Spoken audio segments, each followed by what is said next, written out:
we look at the chapter of Genesis, in chapter 1, verse 26, God makes a bold claim that man is made from my own image. When we look at Adam and Eve, states back all the way at that time, they were created perfectly. God was a perfect being. We were once perfect. We have lived in God's image in the beginning of times. But what does it mean to be God's image? We have to look at the way Jesus lived, for he is the replicating image of God, God in the flesh. Jesus talks about that the fruits of the Spirit being meekful, kind, forgiving, blessing your enemies, and one of the biggest, forgiveness. Love thy neighbor as thyself. Put the kingdom of heaven first, and all things shall come to you. God intended our image to replicate those things. But it's because of the fruit of knowledge. When Eve was tempted to eat, then led Adam to eat. That is when sin became born into the world.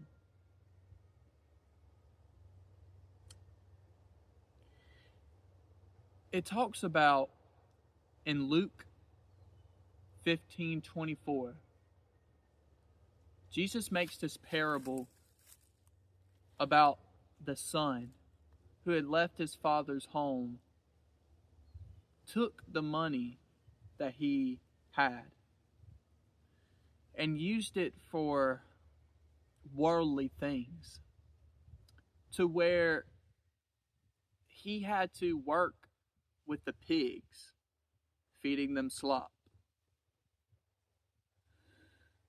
He had gotten so humbled, so saddened, that he completely knew that the things he were doing was wrong.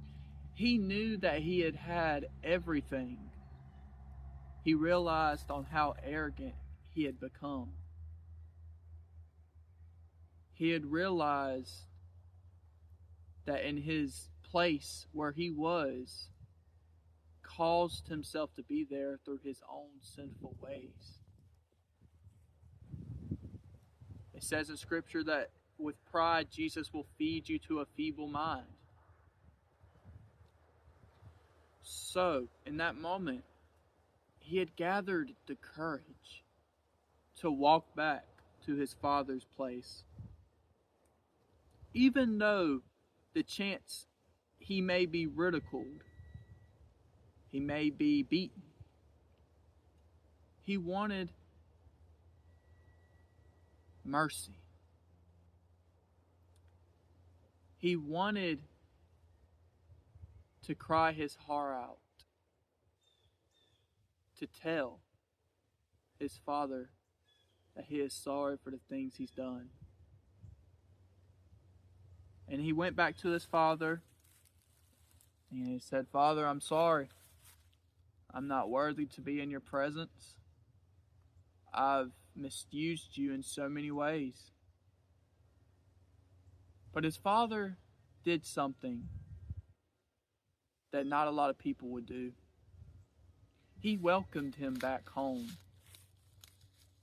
And it says, "My son was lost, but now he is found."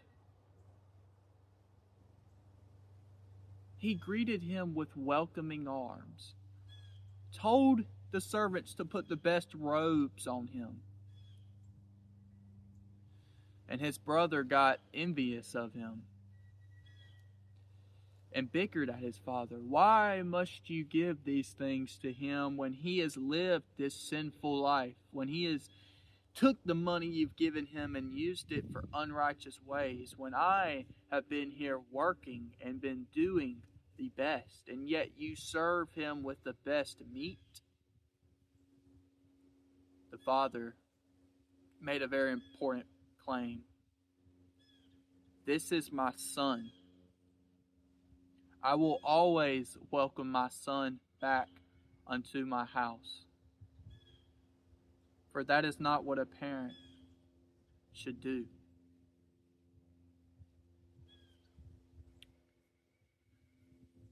So it says, including with that, in Mitch chapter 7, verse 18, for he is merciful upon us with his grace, the flowing water that flows within heaven. That is what it means to replicate chapter 1, verse 26 in Genesis. When God states, I make man in my own image. To forgive, to be merciful. When someone who is lost in their own ways, we must be merciful, because being mercy is what grace is, which is freely given by Jesus Christ.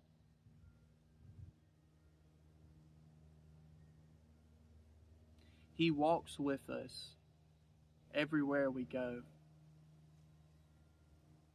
When we cry our hearts out to Him at times where we need mercy, understanding, even the worst of people, He reaches down His hands and says that, my son, you are home, and I welcome you. No greater love is that is which is unconditional. That is what Jesus Christ offers. The unconditional love, even when you beat Him, cast stones at Him for blasphemy, when you choose to live your own ways of life, He accepted all the beatings.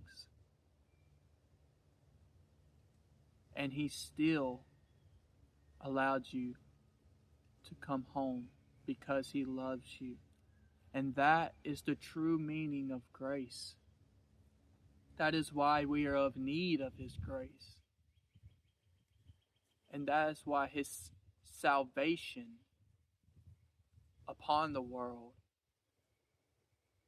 is why us disciples must bring healing. Because forgiveness is the start of grace.